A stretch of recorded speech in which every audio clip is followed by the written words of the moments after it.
תודה רבה, זאב. I would question what you defined as a lovely topic, since we're going to speak about how to define a moment of death. But I guess we could find some positive aspect in that. I would first start with saying hello for some of the friends that I see here, and I probably don't see everybody because there are so many here on the screen. I see Mitch, I see Howard, I see many others. It's great to see you. It's great to see you all, especially the giraffe now, who's Stephen. But it's nice to see you as well. So why did I pick this topic? A couple of days ago, let me say a few words before. Tzor is doing many things, and one of the few things that people are not really aware, because it's quite a small project involved with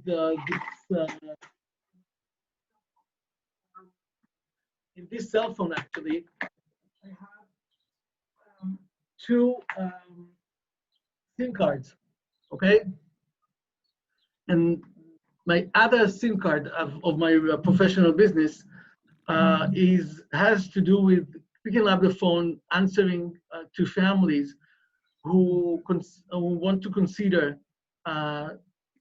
organ donations.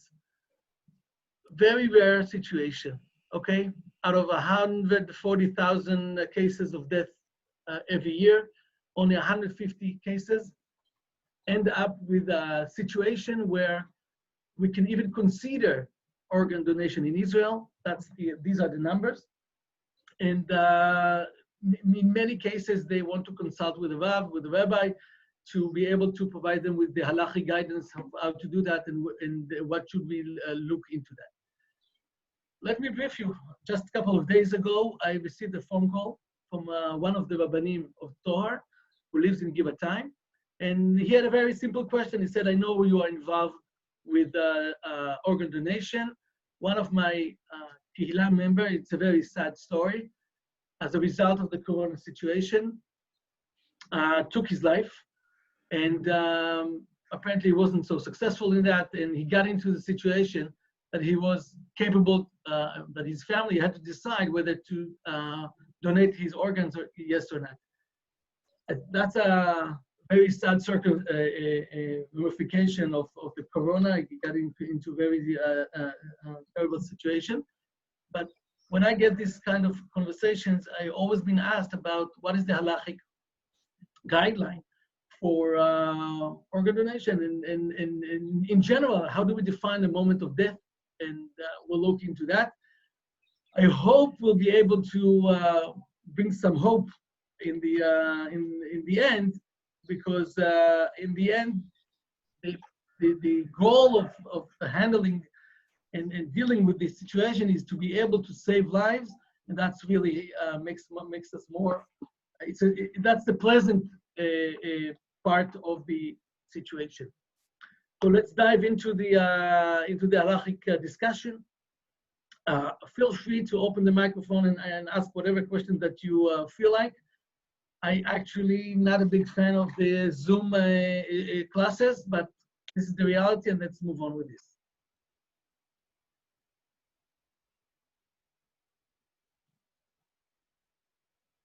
Okay. I hope you see the screen. Let's start with where everything starts in Halacha. We start in the value that we cherish towards life. Apparently, and that's clear, and everybody knows that, the term defines the importance and the centrality of life in Yahadut is the following verse in Vayikra: Ushmartem et chukotai ve'et mishpatai asher yaseh otam adam v'chai bahem ani Hashem. Not only keeping the mitzvot, but the purpose of Kiyum mitzvot is v'chai bahem. And we all know that the term of v'chai bahem, these two words, define many questions in Halacha. For example,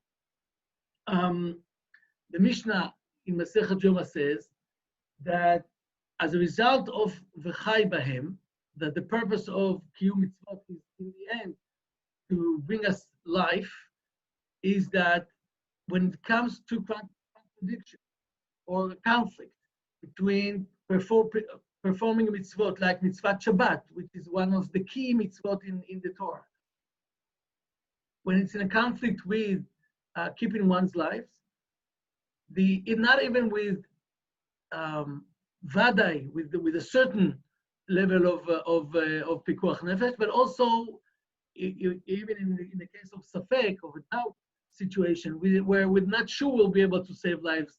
Even for that, it's been dochet. Shabbat means it pushes away the mitzvah of Shabbat, and we are obligated to take whatever action necessary in order to save lives, even if we're not certain that it will actually save lives. And the Mishnah gives an example. Mishenafla alav mapolet, someone who was stoned, basically, and he's now covered with I don't know, it could be rocks and stones, and we're not sure whether he's alive or not. Safek usham, safek enosham. Not only if we are not, even if we're not doubtful. Even if we doubt if he's there. In other words, we don't know if someone is under those rocks, and or not. Or even if we know that someone is there, but we're not sure whether he's alive or not, we're not. And even if we have a third safek, that safek nochri, safek Israel. In all these three cases, I mean, even if we have three doubts in a row, in other words, not only we're not sure there's someone there, not only we're not sure whether he's alive or dead, not only we're not sure whether he's Israel or Nochri, the halacha rules, mefakchim alav et hadan. We should remove the stones in order to check metza'ur chai. If we remove the stones and we find the person and he's alive, obviously mefakhin meaning we keep removing and doing that. We need to bear in mind that removing stones in Shabbat may involve several issues in halacha. It could be tiltul, it could be muktzah, it could be several things, but we don't consider Shabbat rules at this situation, as we want to save lives. Ve'im metzahu met yanichu, and that's the sentence we need to focus on. The very last sentence. We remove the stones, but once we find the body and we find someone dead, we do not continue. Obviously, there is more to do with burying the body, but this can wait for after Shabbat. After Shabbat, we'll come back to the place and obviously rescue the body and bring it to grave. Now, the term, the definition of the ve'imetzahu met needs to be well defined. So the Gemara is asking, how do you know if is dead or alive? In Masechet Yoma says we should adechanu bodek. In other words, when we have someone who's covered, we can can start from where we find. Let's say we remove the stones and we found his legs, okay, or we found his head, the person's head. Should we check on him whether he's alive or not, or should we keep moving because we don't have what would testify, what would give us the evidence? What would give us the evidence that the person is dead or still there's chance that he's alive? So there's a dispute. First opinion says ad chotmo, only when you get to his nose. And yesh omrim ad libo. In other words, you should keep digging and removing the stones until you uncover his heart, and you check the heart. You don't check the nose. Obviously, these two opinions is easy to understand that they actually argue what defines life. Is it when one breathes, and that's the breathing, and the way to check that is the nose, okay? That's the organ where we could check breathing in the best way. We could listen and maybe feel a breath. And one would say, no, we should, what makes us alive is whether our heart beats. So therefore, we should uncover the stones until we reach the heart. And until we get there, we cannot define that the person is dead, and we should no longer continue with our efforts to save it. Amar Rav Papa, says Rav Papa, however, though we do have two opinions who seem to be equal, right? One says it's breathing, one says it's heart beating. Says Rav Papa, machloket mimata lemala. The dispute is only when you cover the person from his legs, which is considered down, okay, from down the body all the way up to the head.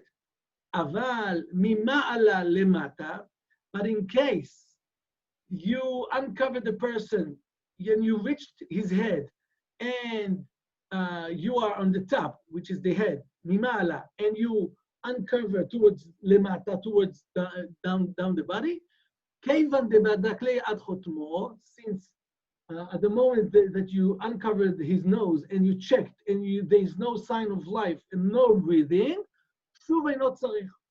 דכתיב כל אשר נשמת רוח חיים באפה. Which means that if I'll give the two situations. Situation number one, and on that says Rav Papa, that this is what the dispute is all about, is that when you find a body or someone under the rocks, you should uncover. And since you started from the legs, when you uncover, you'll reach the heart first. And that says that if the heart is not working anymore, the assumption is that that there's no breathing as well. And by the way, it's been supported. You won't find someone who's still breathing when the heart stops beating. But says the one who disagrees says, well, maybe there is some chance. Keep dig until you get to the nose. What they do not disagree on, that's the second situation, where you uncover from the head, and therefore, and you were able to check his nose, to check the breathing, and then it's a definite death, and you don't need to proceed on Shabbat in the efforts to save life. What comes up from this Gemara very clearly, okay, that breathing is the hook or the best definition when you check the breathing to define one's death, or maybe perhaps the person is still alive. Where the heart would add to that and will unnecessitate the to further check on the breathing, that's a dispute. But no doubt that someone who lost and stopped breathing is a dead person. Questions so far before we move? Hello? Okay. מה השאלה? I asked if we have questions until this point, where we brought the Gemara, okay, כל אחד יכול לפתוח מיקרופון ולענות. תודה. Okay. So far it's very simple. It seems to be very simple, right? The dispute in the Gemara, it does not present a radical dispute. Rather, whether heart beating can be an evidence for loss of breathing, regardless checking the nose itself. And the answer of the Gemara, at least according to Rav Papa, is that no, it is possible that this is the case, but at least breathing is something that agreed on all opinions that when we know that someone cannot breathe anymore, he's dead. Now, the ramification of this question is across many, many, many issues in halacha. Even before we could even consider organ donations. That's the very good example. The Chatan Sofer in the 19th century, the beginning of the 19th century, was asked about a Kohen, a doctor who's a Kohen. I guess we have someone here on the crowd who's also a doctor and a Kohen. Mitch, are you a Kohen? I don't know. So when we have a doctor who is a Kohen, that the government in this country required that prior to sending a body for burial, a doctor has to check the body. And the question came up, a Kohen, if he's not allowed to be mitame to a body, and can he do this procedure to approve the burial? And he, Chatan Sofer received the question, יקראתו הגיעני ונפשו היקרה בשאלתו, נידון עיר אחד, about one city, שהרופא כהן, that the doctor is a Kohen, ומנימוסי המדינה, and one of the rules of the country, שאין המתים נקברים עד אחר שבדקו הרופא, וחפץ מעלתו להתיר משום ספק נפשות. He said, maybe we are able to be matir for this doctor to perform this procedure, as we are not definite. If a doctor will not check the person, maybe there's a chance the person is still alive, and as a result of pikuach nefesh that rejects all halachot in the Torah, just like we saw on Shabbat, it will also reject the halacha of Rofe, of a Kohen, not to be mitah. And Chatan Sofer doesn't like this answer. He wants to, he doesn't want to allow this Kohen, this doctor, to perform this procedure. And he is bringing up our sugya. And he says the following, ונך זה ענן, בלי ספק, כשאמרה התורה, כי יהיה באיש חטא משפט מוות והומת לא תלי נבלתו על העץ כי קבור תקברנו. And he quotes the verse in the Torah that involves with not postponing burials, and it's been learned from someone who Bedin executed him for whatever reason. And even though we are committed to bury his body in a prompt manner, and therefore we will not postpone that any after the death. So the question comes up is, at what point the rule of not postponing the dead from burial starts? In other words, it has to start when death has been defined.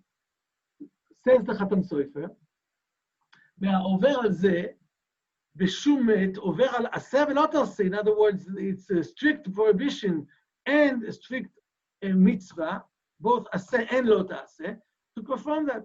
על כורחנו אז נמסר לנו שיעור מיתה, he says, in order to be able to implement this halacha, probably we were received the measurement and the instructions and the definition of when it's considered to be dead. And אולי היה אז מסורת, maybe there was tradition מבעלי טבעיים ראשונים from the past, אף על פי שנשכח מרופאי זמננו ועליהם סמכו חז"ל. He said, though we are not sure exactly what did the Torah refer to, but probably they had tradition on this. על כורכך קיבל משה רבנו עליו השלום השיעור מהלכה בשם סיני, או שסמכו עצמן אקראי, כל אשר רוח חיים באפו, והכל תלוי בנשימת האף. Everything is up to breathing. And obviously the way to check that is through the nose. Today we have better ways to check that, but at least when we need to have forensic test, the nose is one of the options. וכמבואר ביום הפ"ה ופסקו רמב"ם ושולחן ערוך. ועל כן, concludes החתם סופר, כלל הוא לכל המתים, שזהו שיעור המקובל בידינו, מאז שהייתה עדת השם לגוי גדול, קדוש, לכל הרוחות שבעולם, אם ימלאו חופניהם, רוח לא יזיזונו ממקום תורתנו הקדושה, אבל כל שאחר שמוטל כעבד דומם, אם אחר כך בטל הנשימה, אין לנו אלא דברי תורתנו הקדושה שהוא מת, ולא ילינו אותו, והמטמא לו אם הוא כהן לוקח אחר ההתראה. Therefore, he does not allow the doctor, the Kohen, to make this test. He says it's clear that you check the breathing, and once the person does not breathe, he's considered dead, and the Kohen is not allowed to be metame to a dead person. So that's one example for ramification that comes out of the definition of what defines the moment of death. If we skip 200 years later, furthermore, even some 300 years later, and we get to the final discussion about organ donation, I need to advance something.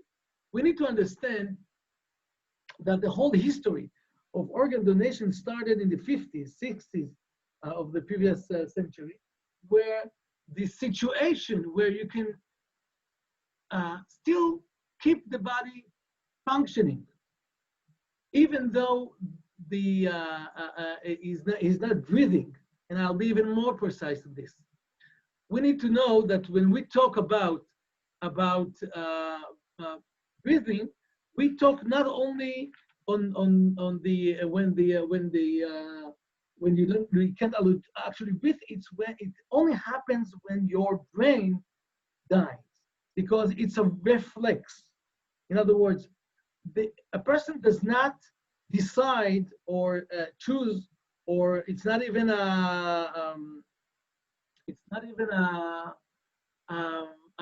like the heart, that it's a matter of physical muscle that actually functions.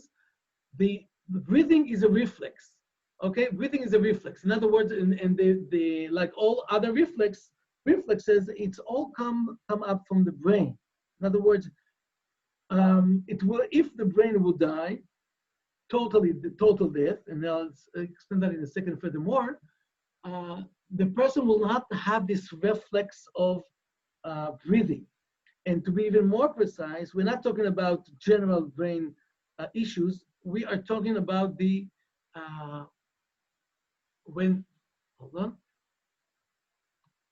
we're talking about the brainstem to die, because the part that's in charge of breathing and giving the command, the order to the lounges to actually breathe is the brainstem.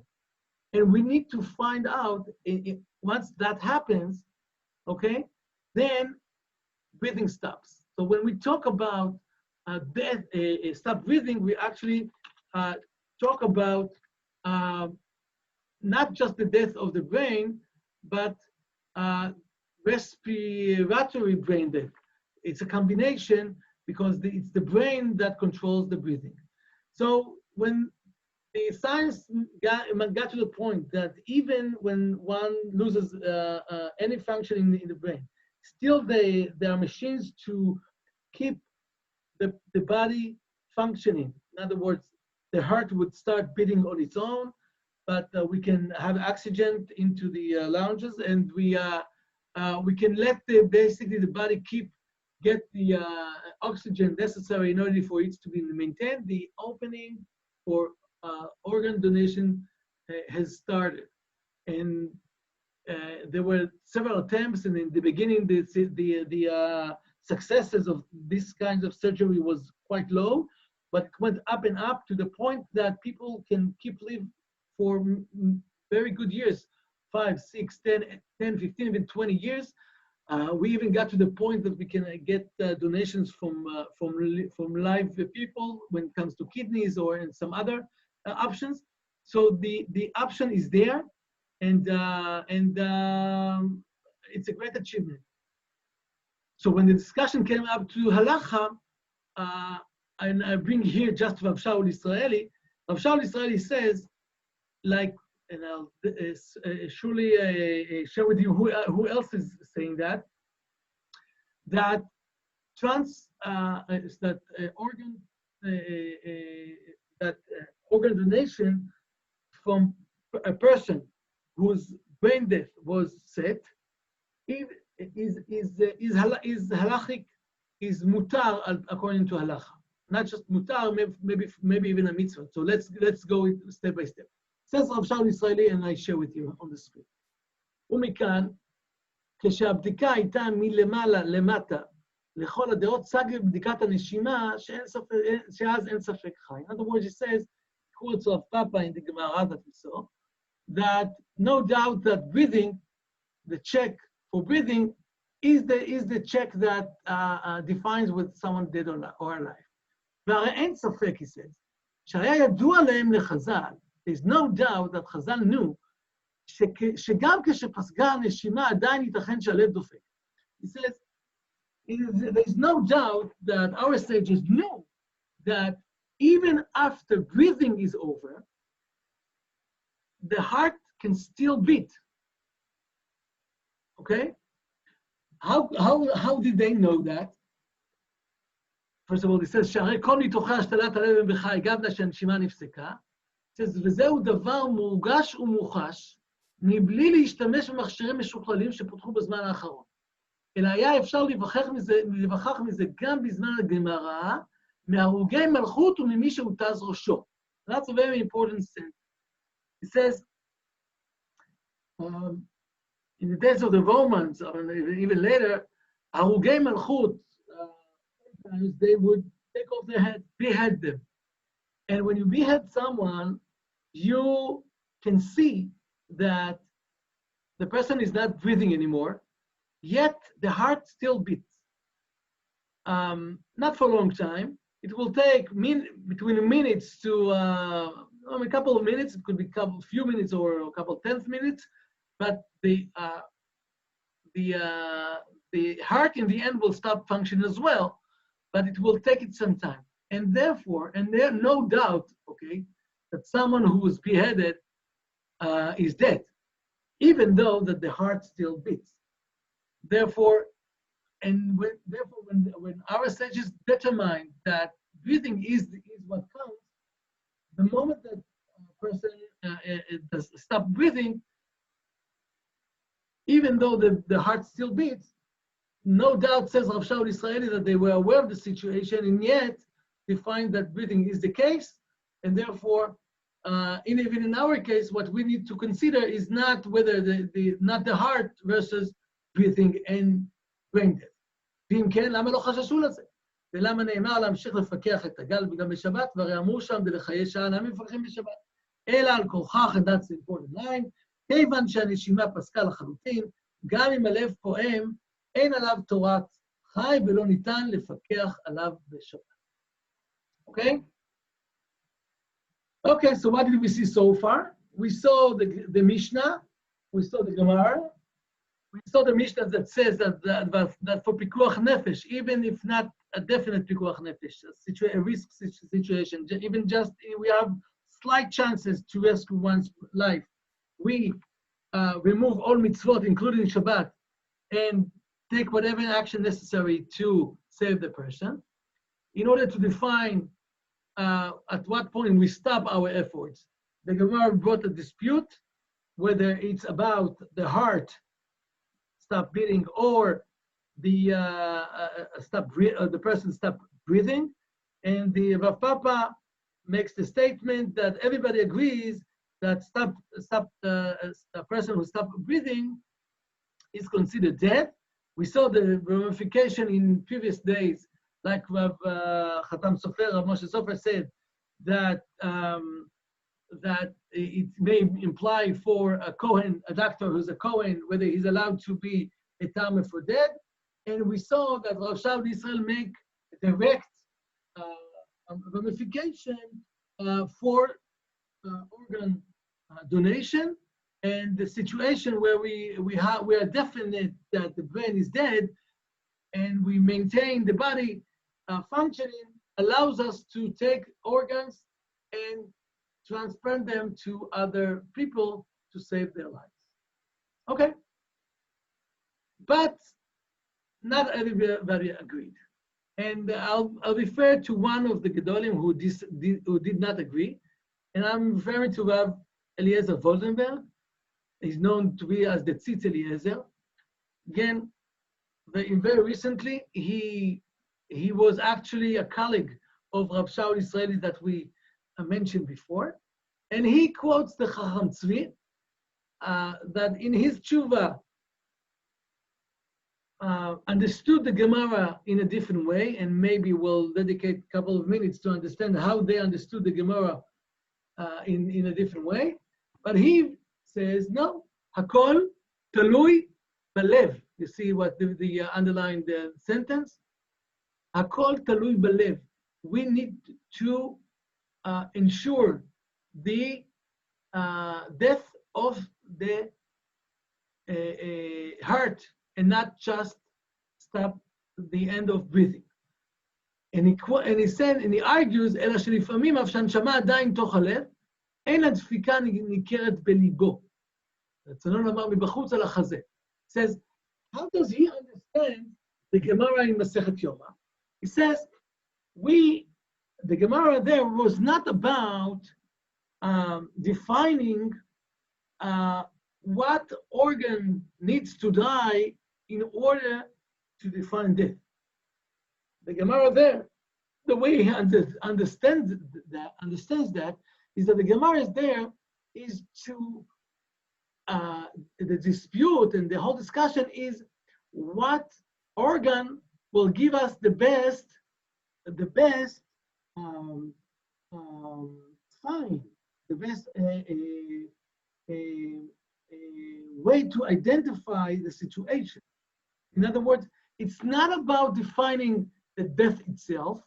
It's about being able to provide us with information whether it's a bit different. In other words, according to the Chacham Tzvi, and Rabbi Eliezer Woldenberg obviously follows him, he says, no doubt that it's the death of the heart.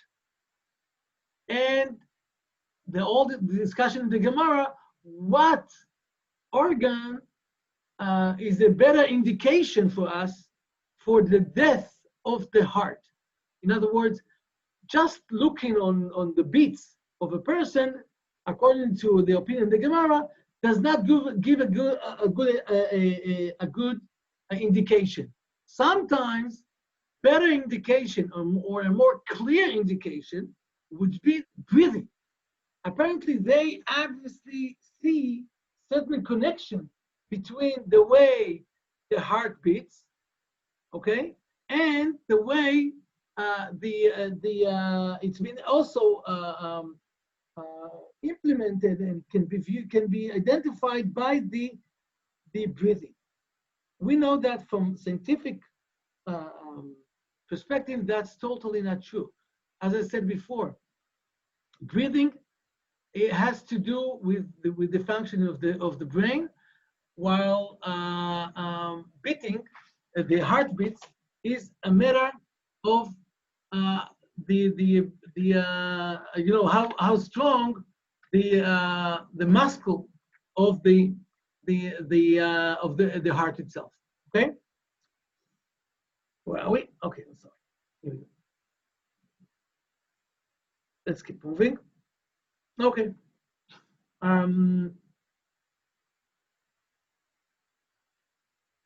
Okay. As a matter of fact, we need to be honest and say that the understanding of the Chacham Tzvi and the Tzitz Eliezer is based on Rashi in that discussion. If you look at the very last line of Rashi on the Gemara there, it says, "Dezinin de enchayut nikar belibo venikar bechotmo." In other words, it's clear from Rashi that it's not about what defines the actual death; it's what organs gives us the best indication of the death, and there is a way to understand this Rashi that it's not necessarily the brain that dies. It could be also the heart, but as I said, the pshat is and obviously all other Rishonim, and definitely the poskim, as we saw in the Khatam Sofer, were very, very clear. It's not about the heart, it's about breathing. I had to also mention Atzitz Eliezer and the Chacham Tzvi, who hold different. Okay, as science made progress, many countries and many societies were debating on the, obviously not on the halachic level of this, but obviously on the ethical level of organ donations. It involved very significant questions. And when it comes to the land of Israel, to the state of Israel actually, the question came up even strongly as we follow our Jewish tradition. And the halacha has a lot of influence and involvement in Jewish life, in our lives in the country. And the question came up, and the first two chief rabbis, Rav Avram Shapira, Rav Mordechai Eliyahu, to deal with the question that were these two. And they gathered the Rabbanut Council. And what you see here, and I won't read all of it, but just the very beginning, מועצת הרבנות הראשית, בישיבתה היום, א' דראש חודש מרחשוון, 1987, אישרה פה אחד את המלצות ועדת ההשתלות. In other words, a specific committee headed by Professor Steinberg and also Vigal Shafar was involved there, and some others made the whole discussion and research on the situation, and they submitted their recommendations to the Moetzet HaRabbanut HaRashit, and everybody accepted it with the following guideline. And they start to go through the process. It's not a long decision, but in the end, okay, they say the following. First of all, the success of, it was mainly heart surgeries, but they, in Halacha, once a person lives over a year, it's considered Chayei Olam. So therefore, you see in the first bulletin, in other words, the science succeeded in those kind of surgeries to the point of 80%, over 80% lived over a year, and even 70 years lived over 5 years, and that's considered to be something valid, and which means that a person is allowed to go into such a surgery in order to save his life, because we need to know that when we do this heart donation, we remove from a person his heart, and is it allowed to do that? And since the goal is to stay further along, it's allowed. Okay, and therefore, after all, okay. לאור האמור, see under 7, on point 7, לאור האמור, הרבנות הראשית לישראל מוכנה להתיר השתלת לב במרכז הרפואי הדסה בירושלים בתנאים הבאים, קיום כל התנאים לקביעת מותו של התורם. In other words, they defined before what measurements needs to be taken and to be checked in order to define the death.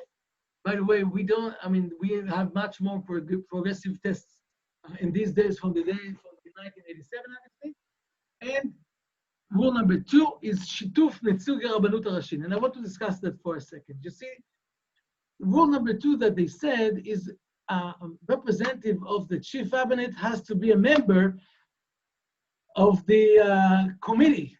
Okay, apparently you need to know that when we want to define one's brain death, after all the tests that we take, there is a committee, that's what it's called, the Va'ada, made of two authorized, special authorized doctors that that the state has authorized them, and obviously after training, to sign on and define one's brain death.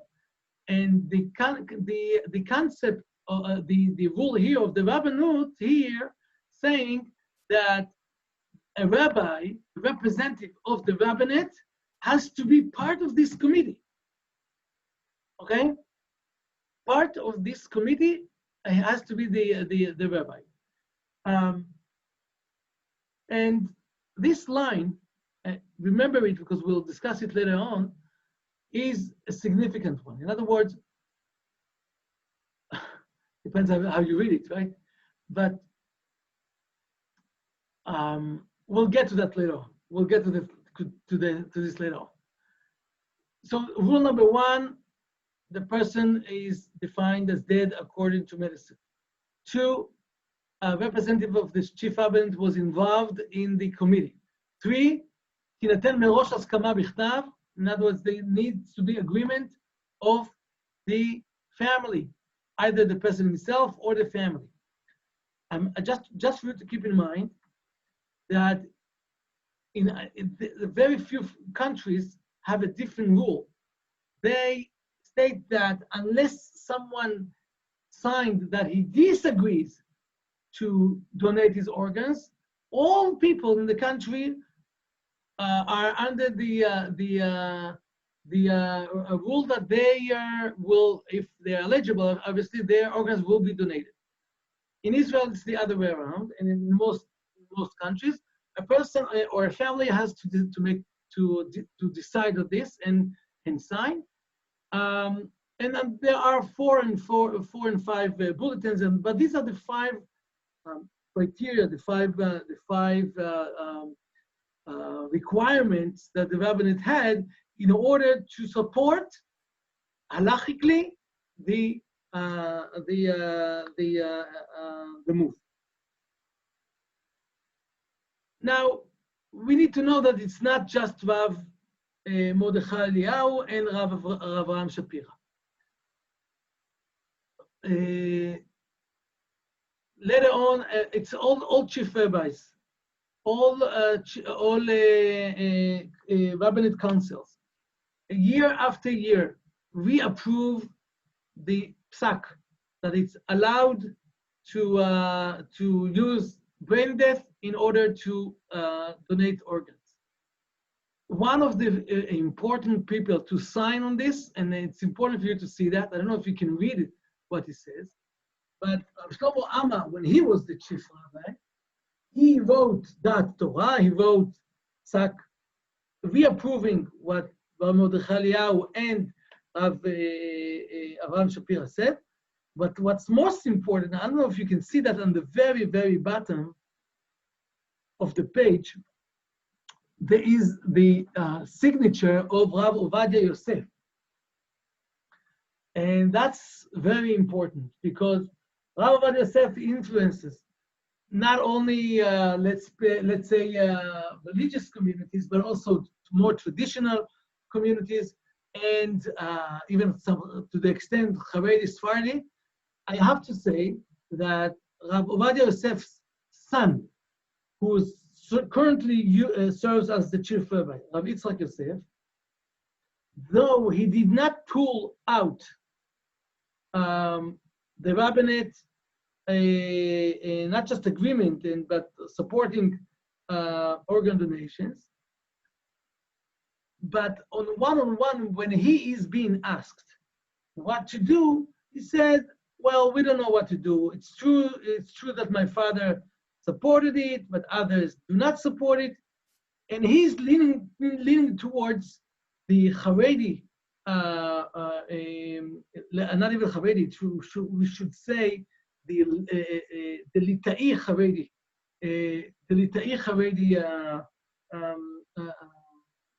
segment in the population that holds by Rav Waldenberg and Rav Yoshiv, which I've brought before, to not allow it. So the current Rav Yitzchak Yosef is kind of on the fence. He's not sure. by the way, Rav Shlomo Amar personally involved in many, many cases and supports that, and he's a great asset for this need. Obviously, as I said before, Rav Elioshiv, just like Rav Voldenberg, was opposing that. Okay. Now here's the tail in a ship.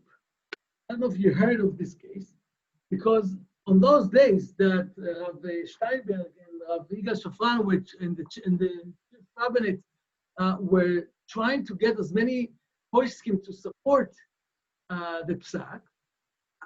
On those days, Rav Auerbach was alive, and to his opinion had a significant weight. And in the beginning, he was leaning towards Rav Elioshiv, and he said, by the way, they were related. So he was leaning towards. I said, I don't know what to decide. Though he was very heavily involved in making halachic statements regarding medical situations. When it came to using brain death as definite death, he wasn't sure. So, in order to convince him, Rav Yigal Shafran and Rav Steinberg and others approached him and said, "Do you think that someone who is someone who is beheaded is a live person?" And he said, no doubt that someone who doesn't have a head is dead. He said, and what if we can prove to you that an animal that is beheaded can live for a very long time? And not only live for a long time, but also can give birth. And he said, well, that will be something. And they found a way to behead a pregnant sheep on January 1992 and to give birth to this body. And they brought the results of the test, obviously, and Rav Auerbach was amazed. And it didn't make him support the Rabbanet decision. It made him pull his hands out of the dispute. In other words, he said, I don't know what to say. I'm not leaning, my heart leaning towards the heart beating, stop beating opinion. However, my brain is leaning towards the brain death definition, and I'm not willing to decide. And we have been left with Rav Auerbach not knowing what is his final decision. So the whole process started with, I'm talking about the 90s, with MK Otniel Schneller. MK, back then he was MK, member, Knesset member, and he wanted, and he understood the situation, and he was very, on those days, the medicine world pushed to have rules of how to make the organ donation, and they wanted to bring a law, and he insisted that we should have this. Israel is the sovereign state of Israel has to make this law, to pass the bill, to pass such a law only hand by hand with the chief rabbinate. Otherwise, he said, we'll lose in the future. And he definitely saw further to the future, and he pushed the chief rabbinate to make the decision that we saw before. And then, as an MK, he brought to the Knesset the law of Hashtalat Evarim. And if you read the law, it's one-on-one, following the instructions of the chief rabbinate, one-on-one. And that's what actually happened. 2008, the final law passed and was accepted, and everybody was happy. Well, everybody was happy, not necessarily. And two things happened. One, the first thing that happened was that the chief rabbinate itself wasn't sure about keep supporting this law or not. Even though the law was made specifically under their instructions, they were not sure whether to support it or not. They were on the fence. And why? And I guess I won't surprise you if I'll tell you that it's a matter of ego. In other words, in the end, the decision, even though that on the paper everything was perfect, exactly what the rabbinate has required, there was a significant amount or significant lack of trust between the rabbinate and hospitals. And I have to be honest, it's both sides' fault. Doctors fought back to not allow the rabbinate representatives to be on the committee in the hospitals when they define brain. They said it's a pure halachic, a pure scientific procedure, and you are not there to supervise what we do. And the rabbinate lacked the trust in the medicine in doctors, and they say, we are suspicious that you are too eager to define death in order to run on those special surgeries, and we do not trust you that you will follow halacha instructions and you will cut corners. And there was a huge amount of a lack of trust between the bodies.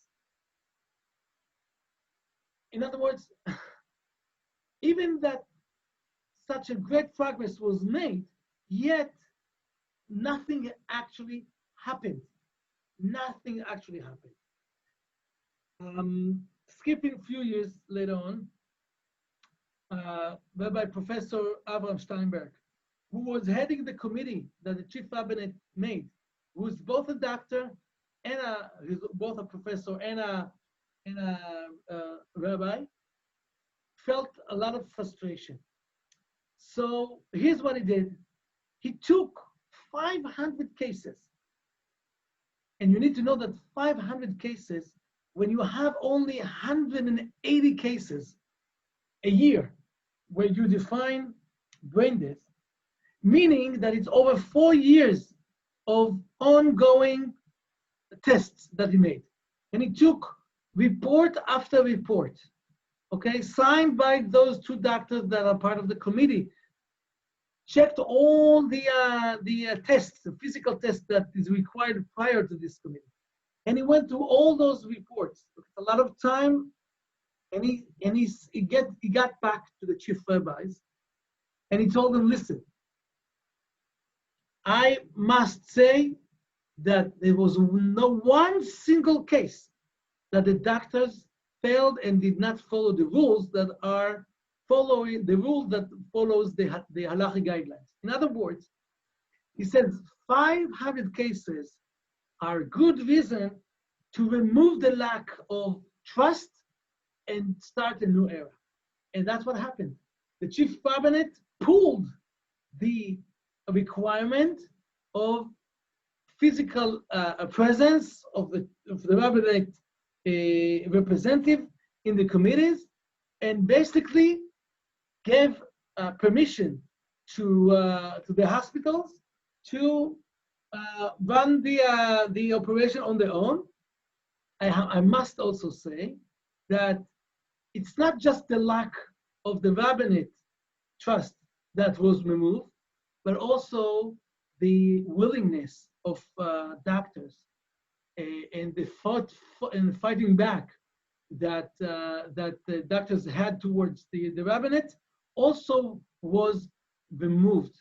And I personally am involved in many committees when families are being explained where they're heading to, and they've been asked, do you want the rabbinate representative to be involved? And when the family says yes, I'm being called up. And I've been to several cases of those committees. Many times, just knowing that the rabbinate is involved is enough. But that's one game. In other words, I said in the beginning that I'll give you some reasons to be happy.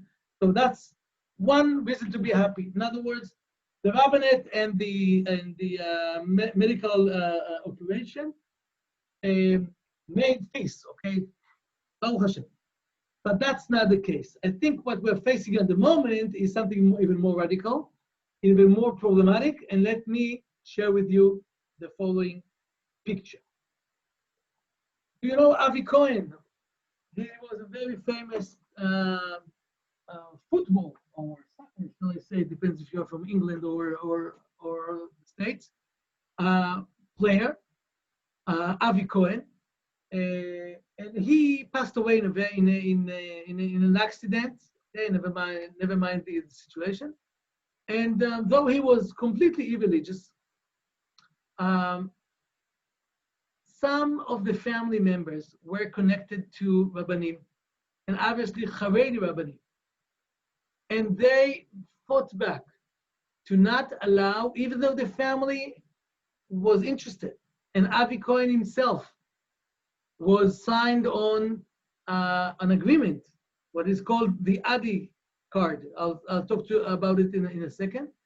Yet the family decided to fight back and to not donate his organs. And that was an earthquake in Israel. Because the first time ever that someone who signed, and we know that he was interested, as a result of Rabbanim push, he was not, his organs were not donated, okay? And that's what we call that's the point where things have started to change. Because if, when it comes to institutions, the rabbinate, the Knesset, the health department, hospitals, in terms of institutions, okay, no doubt that the mainstream of the halacha, as we saw, beginning from the Gemara, through the Rishonim and the Shulchan Aruch and the Khatam Sofer and the Rav Shaul Israeli and the chief rabbis, though the institutions, let's say institutions are copying the rabbinate decision, the halachic guideline. When now the debate is what would the I would say the shetach, okay, would react to, and the first person is Avi Cohen. Avi Cohen cases opened a very wide resistance to organ donation, and we are in significant problem. First of all, let's talk about Adi card. Adi card, you see, went through different stages. At this point, every person who is interested in halachic escorting and guidance and consulting and involvement is eligible to receive that. Okay, but the main problem is Google. Google, as always, is the problem. Why Google is the problem? Because when you make a search, and I made this search for you, you see, Ha'im mutar litrom evarim. See what you get on the first three results. One result is yeshiva, okay, atar yeshiva. Second result is hidabrut, Third result is kippah. While you may focus on the first and the third, okay, it's very clear. The first and the third are in favor of doing that. The second is opposing that. If you look into Hidavrut website, they have a lot of influence on traditional populations and segments. They hold of not holding. In other words, do not take this action. Do not take this action, as we don't want to make a halachic decision, and do not donate. And this is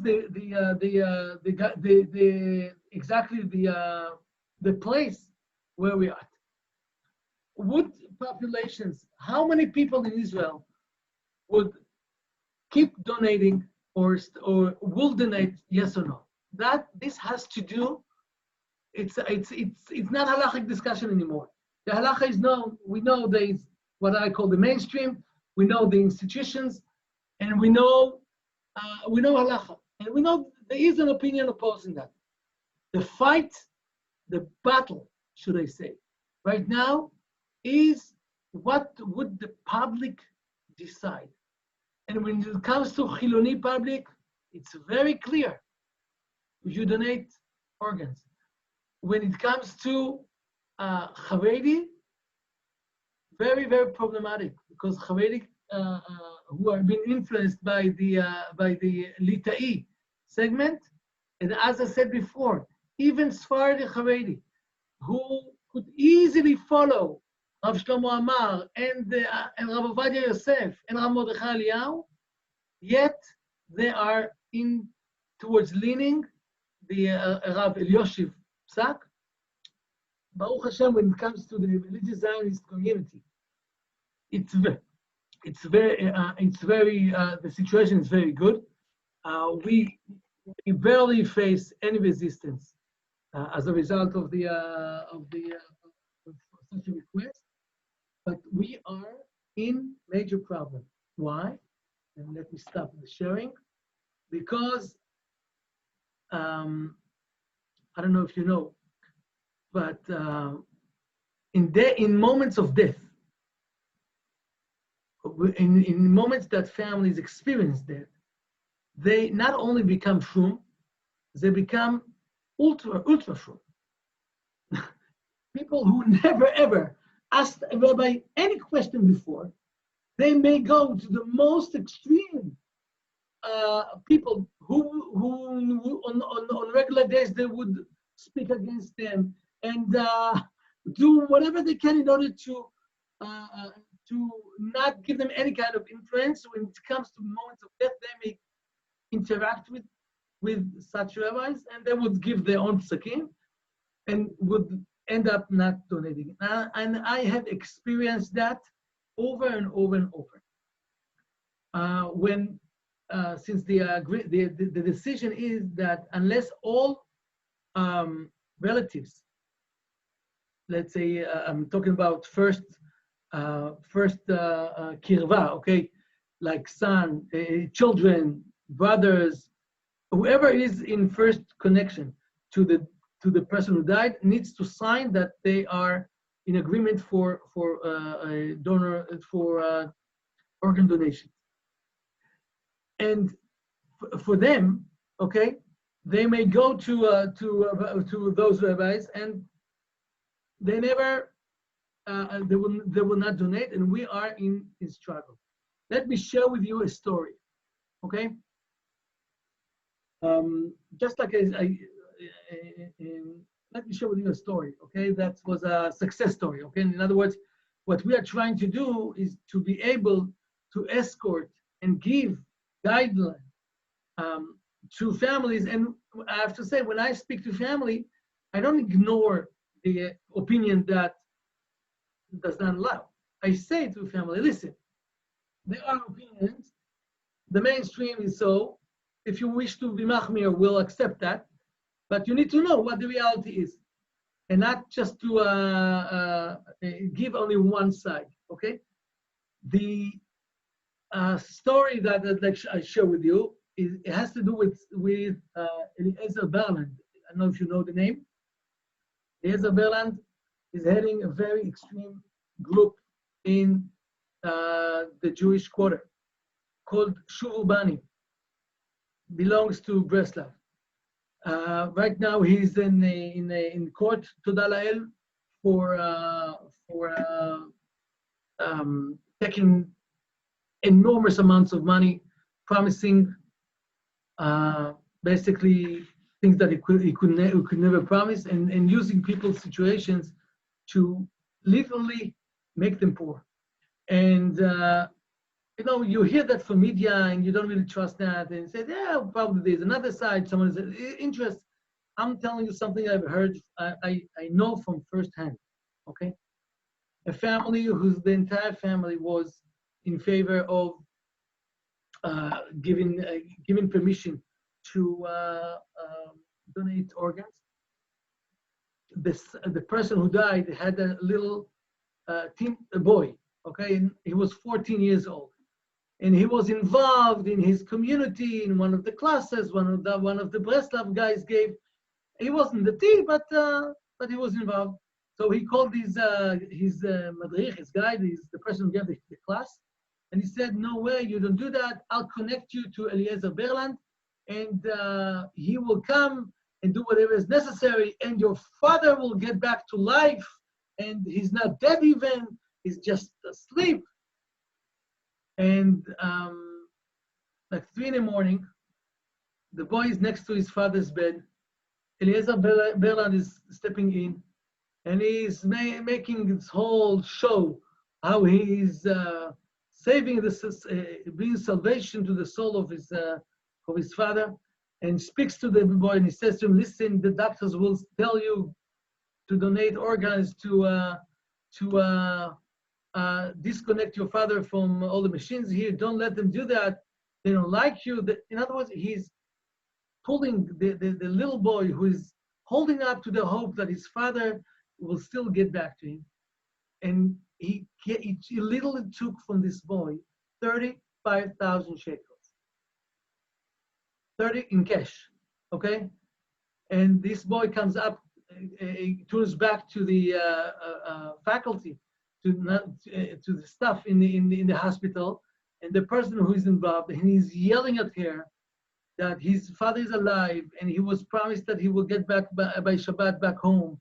And so this person in the hospital calls me up and says, "What can we do?" And I said, "You know what? Forget about organ donation. Let's save the boy. The boy is not willing to accept that the father is tragic in a tragic way. He died. Let's help the guy. Let's help the boy." And I picked up the phone, spoke to Rav Shlomo Amar. He was in Panama at the time, and I explained to him the situation. And Rav Amar said, "Tell the boy to call me up. Tell the boy to call me up." And the boy calls up the Rav Rashi. He was very happy that he's eligible, and he said, "I'll ask his bracha to make sure that my father will be alive." And he picks up the phone, speaks to the Rav Shlomo Amar for over 20 minutes. Rav Shlomo Amar beautifully make the boy understand that his father is dead, to the point that he even was willing to donate his organs. What I'm trying to say is that we are dealing here it's a very serious battle, okay, that we are dealing with. I'm not talking about people who have a halachic statement. It's totally fine, and I accept that it's okay. What I'm against is things like Eliezer Berland did. What I'm against is people, and when I say against, I mean I'm not in favor of people who do not follow halacha, all of a sudden follow the most extreme opinion in halacha. And let me finish with that. If we started with the question about what does the halacha opinion about organ donations, we touched a very narrow but yet very significant situation in which after defining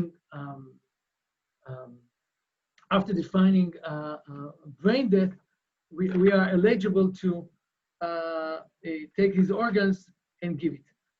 You need to know that from one person, you can save up to 6 other people's lives. 6 people can be lives. I'm not talking about improving life,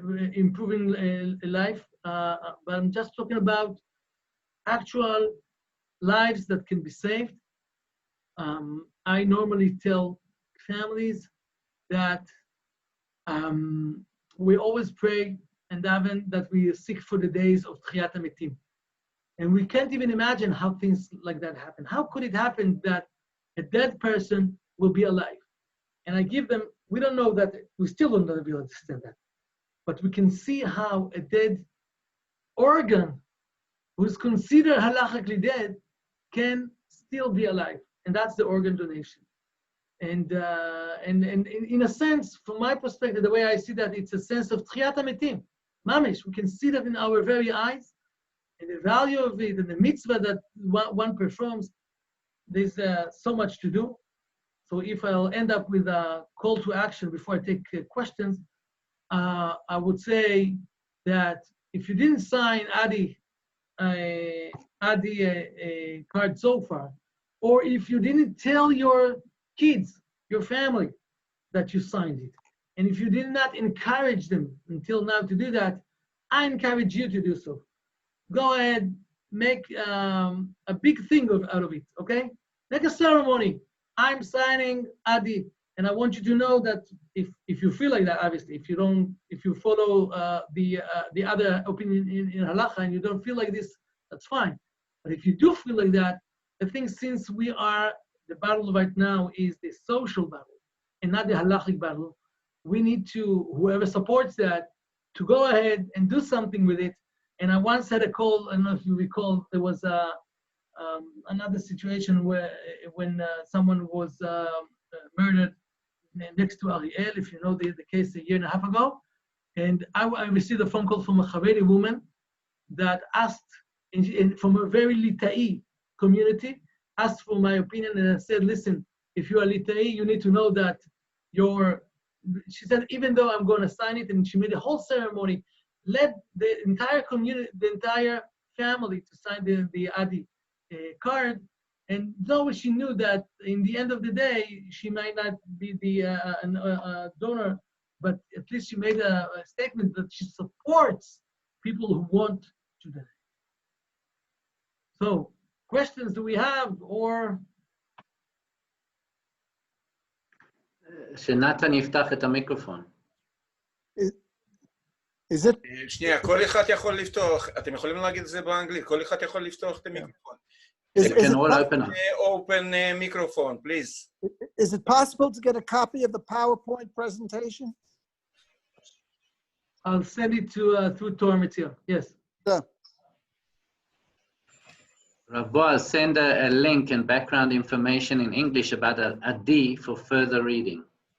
I will do that as well. Yes, sure. All right, we'll see you later. So thank you to Rav Boaz, and tea time on the house. So stretch your legs, and we'll see you again in 15 minutes with Rabbi Taylor. God bless you all.